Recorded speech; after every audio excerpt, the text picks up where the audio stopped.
Assalamualaikum warahmatullahi wabarakatuh.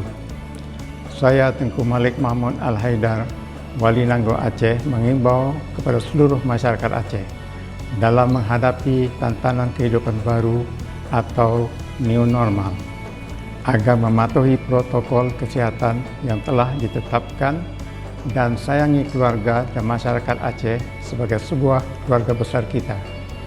Semoga Allah Subhanahu wa Ta'ala melindungi kita, keluarga dan rakyat Aceh seluruhnya.